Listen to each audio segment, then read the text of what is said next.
the stage the next panelists. David Bernardo. Yes, the founder of LIT.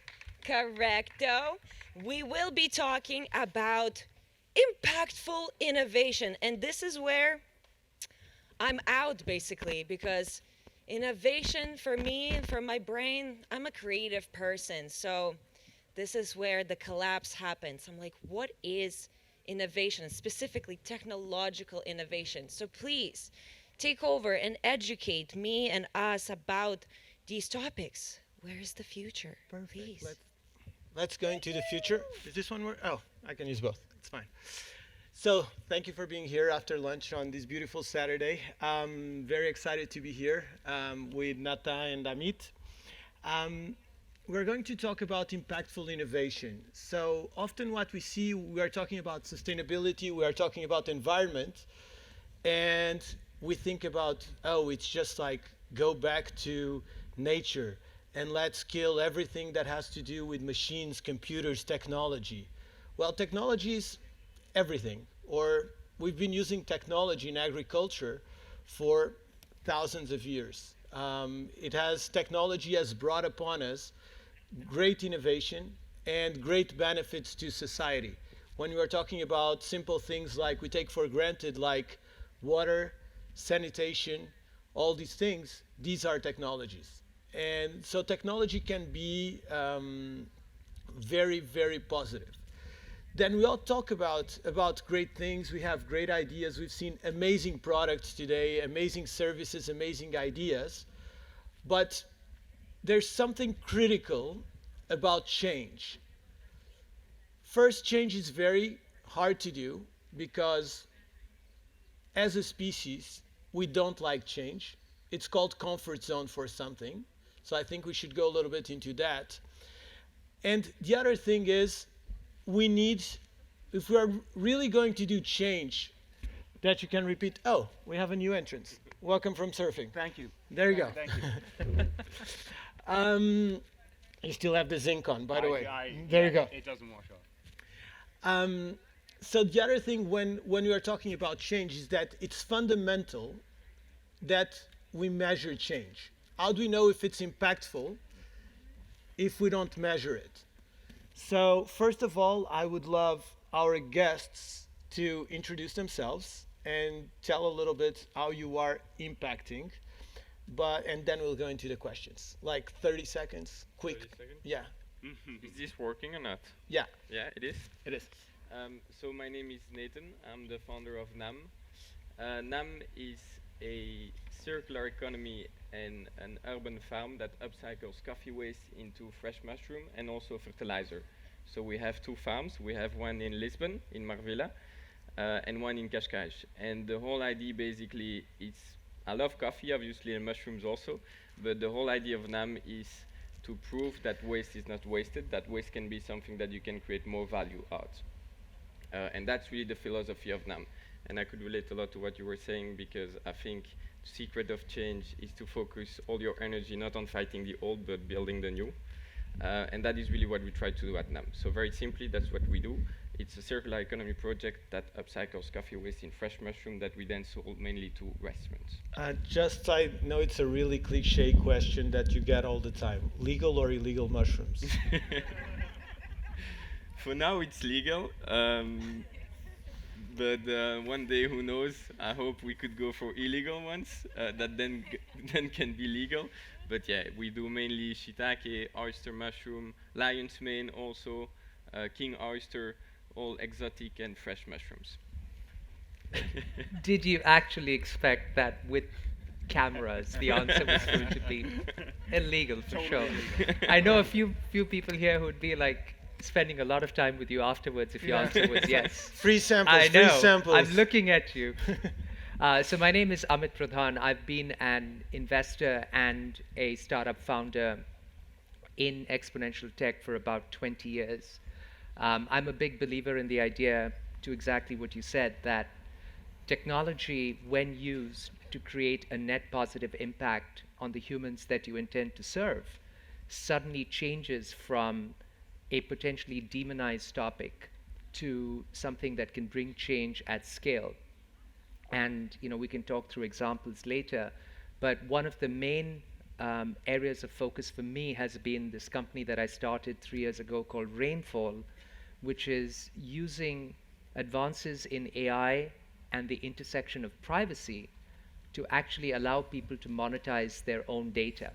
And so for the last 25 years, we have operated on this basis that our data doesn't matter because we have the convenience of the products that big tech have been giving us. And there's been a sea change in both the school of public opinion, or zeitgeist as I refer to it, as well as now regulations, which is starting to suggest that data is an exceedingly valuable commodity. It is a human right. We call it self-sovereignty of data. And anyone who has to make the choices of how that data is used and who makes an income from that data should be the creators of the data, which is all of us. 600 trillion gigabytes of data per year created by all of us, monetized by 5 companies, is absolutely asinine and unacceptable. And that's what we're changing. We're looking to bring at least $2 of daily income to the next billion connected humans. For many of us in first world countries, it'll be a much higher number. But if we can bring even $2 of daily income to the next billion connected humans, you can take them out of basic poverty.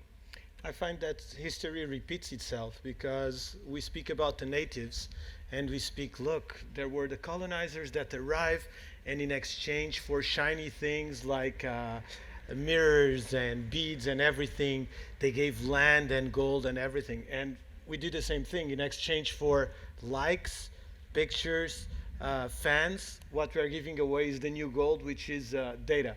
So we are basically repeating history again, and the value of it, I think, is just now what we've been giving away for the last decades. We are just now starting to understand it. Yeah, very true. And if you think about the transition, right, we moved from an agrarian economy to an industrial economy to an automation economy. We created derivative markets on top of that. And yet, all of the income from that went disproportionately to the landowners, because postmodern society was built on the premise that you're valued, human life is valued, based on the land that you inhabit. If you're lucky, what you find underneath, otherwise what you build on top. Mm-hmm. And we've now transitioned, to your point, to what we call the attention economy, right? Likes, clicks, whatever it might be.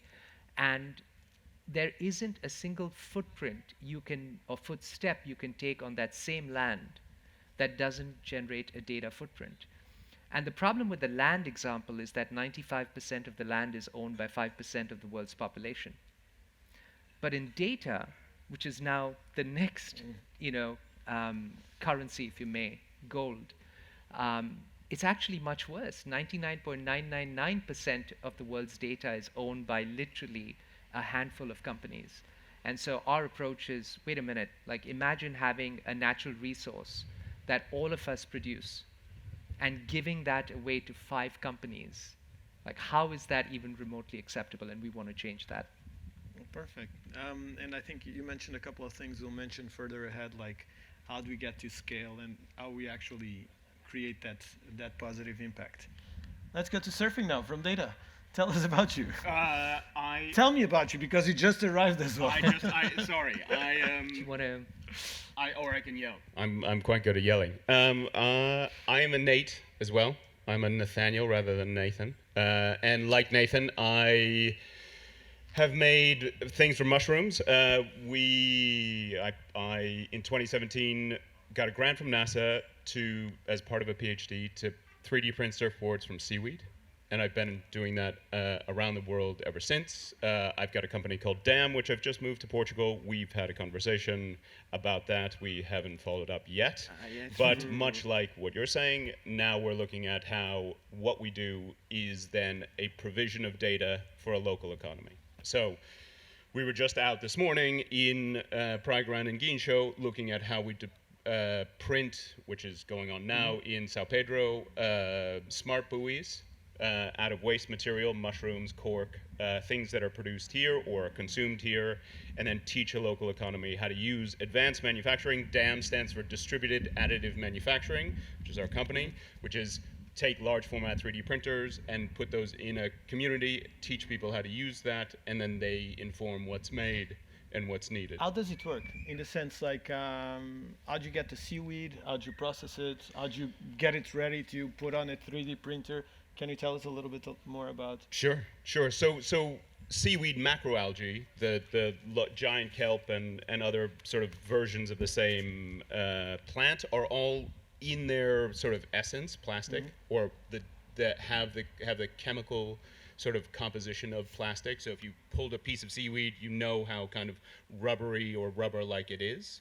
That's just a very low, sort of small chain polymer compared to what we make from hydrocarbon. But those hydrocarbons are phytoplankton and zooplankton from millions of years ago that just happened to be the first life on Earth, which was seaweed and little bugs and creatures and everything else. So the chemistry is the same. We just do it in a way where that's extracting the sort of, there are now, I think, 3 large seaweed plastic companies in Portugal that are harvesting giant kelp, that are contributing to that local economy, but also making a completely, you can cook a piece of salmon in the kelp packaging and eat it. And it's growing massively worldwide. It's part of this new blue economy that's being developed in Portugal specifically, and a partnership between Portugal and Scandinavia. Is it farmed or natural? It's farmed in the sense that it's at sea. So large sort of kelp farms grown to promote sort of a more biodiverse aquaculture, rather than on land and then harvested there. But it's this idea around 3-dimensional farming, where you've got shellfish, where you've got sort of feeder fish that large fish come to, that should promote more biodiversity, and then fishermen in Portugal shouldn't be so sort of have to go further and further and further out to catch what they're sort of have been catching for the last decade but haven't caught so much. So we print these smart buoys as well as surfboards and skateboards and things like that sit and gather data, and that data is part of what a community owns and then can sell to shipping companies, insurance companies, councils, and has a bit more sort of agency over what the ocean is doing and how they interact with it. Is that data sold in its raw format, or are you doing any contextualization of that data before selling it to the shipping companies? This is not so much me. I'm more the hardware development, or DAM represents more the hardware development. The partners that we have, a Portuguese partner is looking at large cetacean movement, so whales, dolphins, that, and using that data to then sort of ensure the passage of that. So they're on the data side, but that is, again, a Portuguese and a community-owned thing rather than a being sold off. But it's 3-dimensional mapping of the seafloor through sound. So however that's represented, not entirely sure. I think in WAV format for sound files. But Perfect. Really interesting, really amazing stuff that's happening sort of as partners and out in the ocean, which is why I'm late. So sorry everybody So for being quite late. No stress. So let's go. Oh, keep it. Let's go a little bit into the process of innovation. I love the sentence that hell is full of great intentions. You always see, I teach here at Nova, and one of the things that I ask when I start teaching the course is I tell who likes tuna, and everybody goes like raises the hand, and then I go like, well, me too. So it's like I have to tell you something. Fuck the dolphins and the turtles, because I want tuna. So if they catch some dolphins and turtles on the way, it's fine. You can imagine that half of the class tries to leave and they are shocked. It's like the first class. And 30 minutes into the conversation, I go like, who thinks plastic are good for the oceans? And nobody raises their hands. I was like, so I'm really conflicted here, because you're mad at me when I tell you fuck the dolphins and the turtles, but then when we are going into plastic bottles, that is the smallest thing you can do, half of you as single-use plastic. So you want to save the world by doing likes and clicks and posting stuff that it's kind of irrelevant. So let's go a little bit like into serious innovation. You guys are all entrepreneurs. Also, another thing is, it's great if I take my plastic bottle, but as the situation is right now, we need a lot more scale. Let's go step by step. How did you come across your ideas, and why those ideas? Because usually it's really hard to start a company. It's really hard to start a company that has an impact, a positive environmental impact or triple impact, because usually we're much more focused on money and bottom line. So what was your driver and the process, if you guys want to go a little bit in between? Yeah, I can start. Well, obviously, I can really relate to what you said about the students, because when I was a student at Cattolica, I was really not happy with the way I was taught economics. I studied business, and the way I was taught economics, I was really not happy, because it was easy to understand that it was all made to increase margins, decrease costs, and I wanted to basically find a way, which is nowadays very, very normal, to be able to reconcile economy and ecology. Because I think that is the biggest fight of this century, is finding a way that when you say that you create more economic value, doesn't mean that you destroy ecologic value. So we usually say, I'm going to build a factory, so I'm going to cut a forest. Or I'm going to protect the forest, but then I cannot build the factory. And that was really what I wanted to prove with them. So that was my drive. It was to try to find an idea that could prove that you could make money but have a positive impact at the same time. And therefore, I was looking for circular economy projects that were easy to start with little money.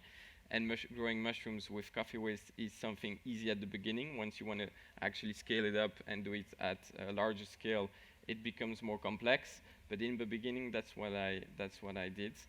And it's actually funny, because I was convinced in the beginning when I started this project that the biggest impact I had with NAM was to take a waste, so coffee waste, and use that in a process to produce locally.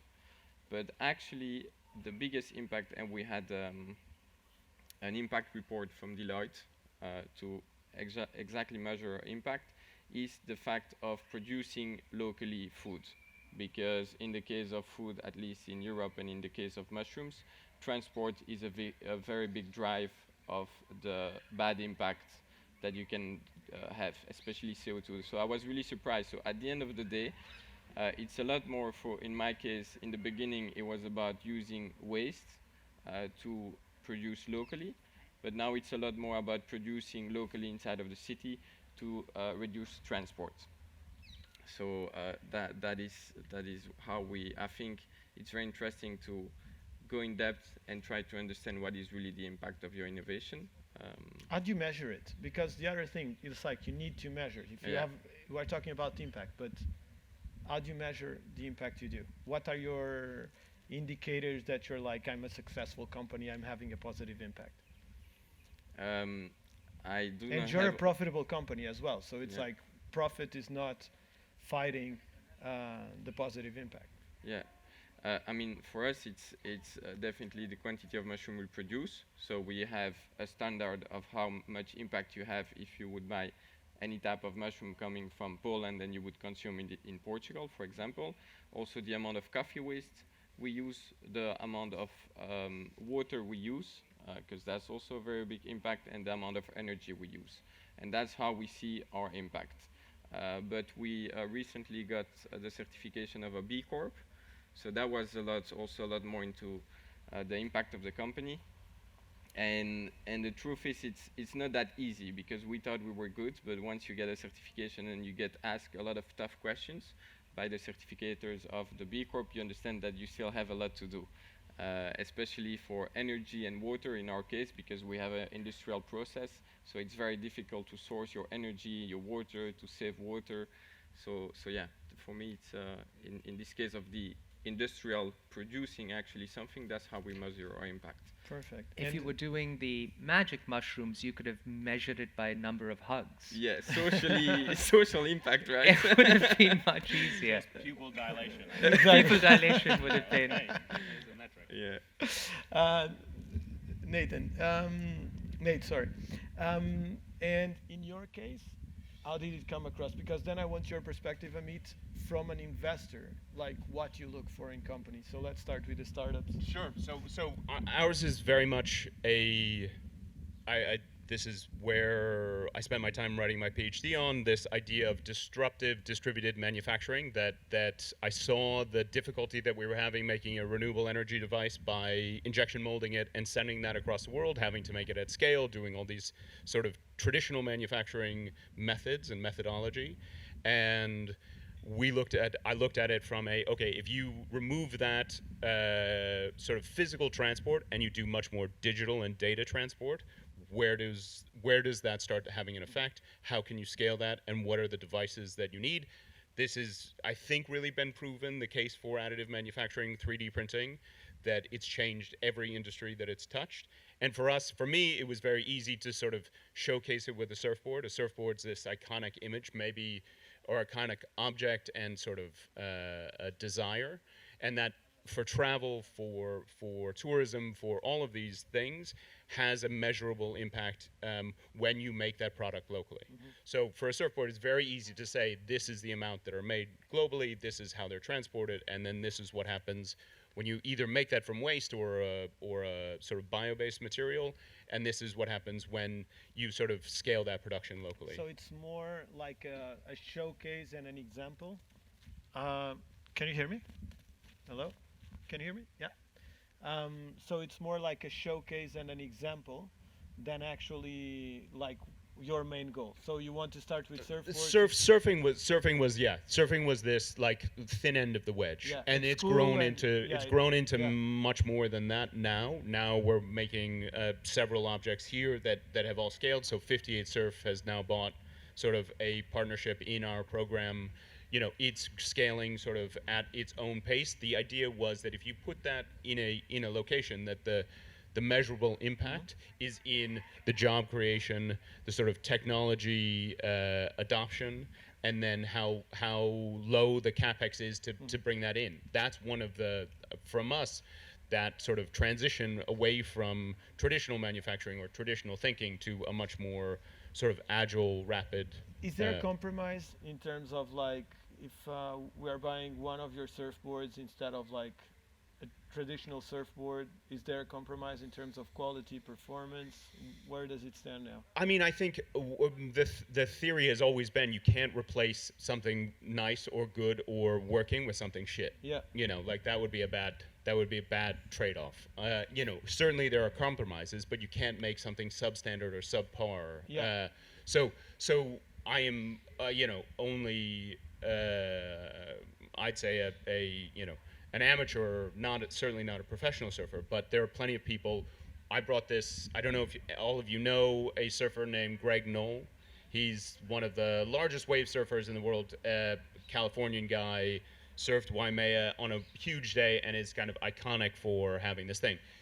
He was lugging down huge surfboards made of wood in Southern California in the 1930s and 1940s, and then went through all of the phases of technological development, and surfboards specifically have stalled.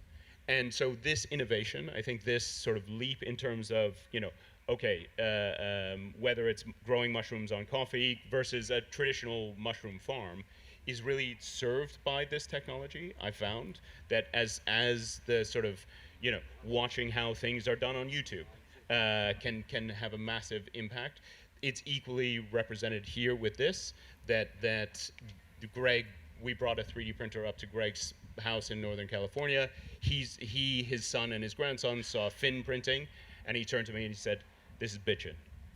This from like an icon of the industry to then say, this is how this thing should be done. So I think, you know, innovation and impact are then measured on who's going to adopt that. Mm-hmm. And to answer your question, it has to be equal. right? Yeah. It has to be just as good, if not better, for people to sort of do And that. also, it's new technologies that the same way like surfboards have the technology has evolved through time. The same thing as when you have a new technology, and the more scale, the more investment. And Talk about, this surfing is doesn't really hurt anybody. The same innovation is being done with the same technology through medical devices.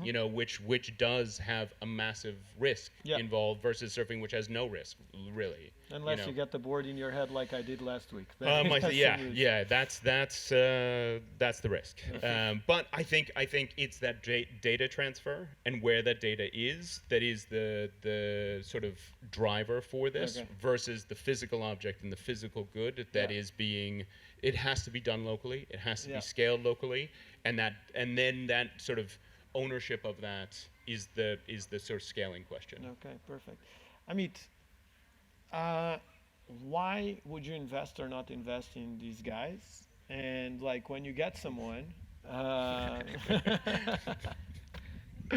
fun- I'm Let's fundraising have as beer, well let's for a have- yeah. funeral company. So if you want to invest in me, I'm open as well. Why, when you get entrepreneurs coming to you, when you get new projects, and yesterday night you were telling me at dinner that you invest with companies that have a net positive for society. What do you look for, and what you think are the characteristics that increase the chances that an entrepreneur is going to be successful? So I'll switch to my investor hat. So for starters, the idea of starting a startup is a terrible idea, right? You're going to fail, for sure. And then, in spite of that, you succeed, right? So it's very important to understand that the idea that just because you're starting a company, it's going to succeed is, I think, the wrong motivation. And I'll take a step back.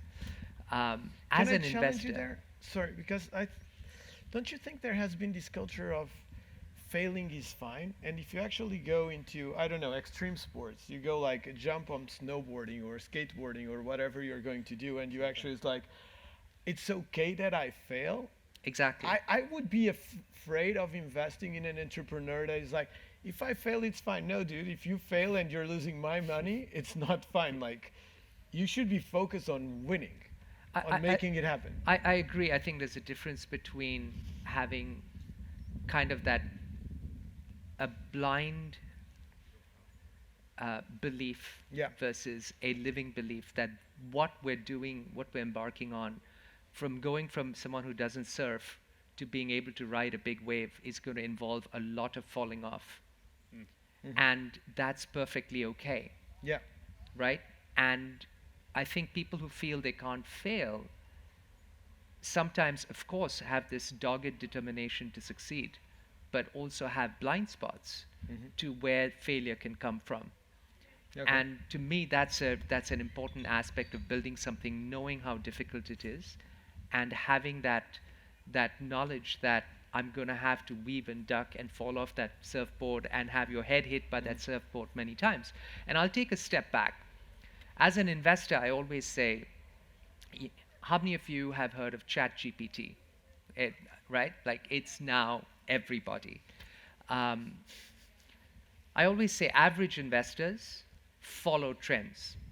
So if there's an opportunity to invest in ChatGPT-like products, everyone is now getting on board. Really good investors, they see the trends early. Did you invest in OpenAI, a year and a half ago?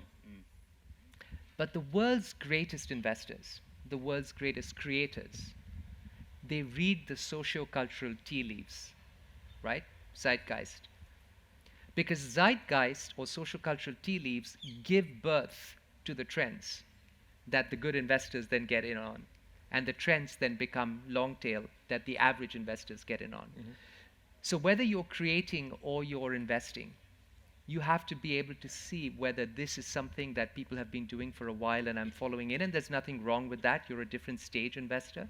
But if you're investing in companies this early, the sociocultural tea leaves, the zeitgeist, what is it suggesting? Is it suggesting that the next generation of the people that we've seen here, and some who were on stage who were just frankly incredible. So, to all of you, amazing, the next generation.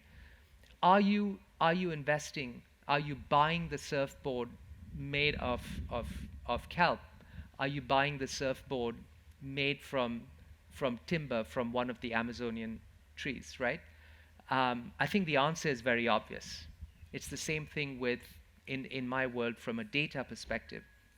For the next generation, if you could make Microsoft bigger and richer, or you could have your local communities start to have income from that same richer or bigger, which one are you picking? The answer is very obvious, right? That's your sociocultural tea leaf. So companies that are building with those philosophical underpinnings are companies that have a higher likelihood of succeeding in spite of the obvious reference of failure when you're doing something that is so improbable and yet you do it, right? The last piece I'll say to that is this, that, Buckminster Fuller has a great quote: we are called to be the architects of the future, not its victims. And when I look at the next generation of builders, I see just that sentiment. There's very little of the next generation that's sitting back there. There was the conversation around rage earlier. I think maybe that's the wrong terminology. It's the wrong choice of words. It's less about rage. It's about, we want to be the architects of our future. And that means doing things, taking steps, building companies, supporting companies, creating ecosystems, right? And in that context, we saw an era. I'm a Silicon Valley guy for the past 21 years. I speak with the same fallibility that one should with what we've seen come out of Silicon Valley. Some of the most creative people in the Valley with 10 years of machine learning and AI experience are coming together to build the next automated filter system for Snapchat or Instagram, while you guys are trying to solve these significant challenges. The problem is, I'm presupposing here to your question, I would wager that I could look at your business plans and you're not showing me how you're going to be a $10 billion company in the next 3 years. And the Silicon Valley startups are showing you how you can be $10 billion companies in the next 3 years. Well, the problem is you're building garbage that the world doesn't need, and you're doing really important stuff that the world does need. And so being able to combine some of the lessons from the scale capability of Silicon Valley, lean building, creating plans that allow you to be a $10 billion company, which probably means raising $500 million throughout your life cycle, is not what you're thinking about. And a big part of what I would say is now we need to start to merge these two. How do we apply some of the lessons and scale and ambition of Silicon Valley with the real problems that you solve? And guess what happens? You start to see real capital. I think, for instance, it's one of the cases, and people can question it or not, but Bill and Melinda Gates Foundation, how they are bringing corporate principles to philanthropy. And how they are bringing, because you do need scale, and at this moment in time, you do need money, you do need resources. So these things, just like the Eco Warrior is going to change. No, the world is still run by governments and corporations. So if we don't bring them on board, we are going to have a hard time. So the idea is how you merge, from what you're saying, is how you merge all these worlds, and everybody starts to get a common vision and we start slowly changing society. Now, we have a few more minutes, and I'd love to know your take on something that worries me a lot, which is the whole impact of the value chain. We tend to price products until they are sold. We don't get, like a Coke bottle or a plastic bottle, it's like we sell the water, but then it's like cost of disposal, whatever. Society takes care of it. And a lot of the services we have are like this. Then we are seeing other solutions that is like we just focus on the small piece. I was the other day at the conference, and the reusable bag for the supermarket actually has to be 100 times used before it actually pays off for like a single-use plastic bag. We are seeing a lot of different aspects, even like the straws. If you're going to do straws out of bamboo, if you put the rule from the night to the morning, what happens is you're going to start destroying forests to replace them by bamboo. How do you consider the whole value or the whole value chain into the pricing? And when you do it, when you're developing, and I think it's a great example what you're doing with the coffee and the mushrooms, how do you take that into account? How do you take the whole value chain into account? Go ahead. No, I'll no, go go after you. ahead, because I don't have the answer. So I'll give you a really concrete example. Who here thinks that when it comes to cars, Elon and Tesla have changed the game completely in making the cleanest car? How many of you would put your hand up and say, "Thank you, Tesla, for the electric car"? Okay, this is a much more educated audience than the average audience, because Tesla is one of the dirtiest car companies in the world with the highest EPA rating because it's all electric. Their entire life cycle from time of birth in the supply chain, their supply chains are optimized for maximum manufacturing because they're trying to become, well, they have now become the next Toyota. And their end of life for their car is terrible. They're rated super low. At BMW, I sit on the global mobility board of BMW and get to see a lot of the internal workings. They're working on their new Vision Neue class electric car, that the electric is just a byproduct. Mm-hmm. It's a preferred way to be a propulsion method of propulsion.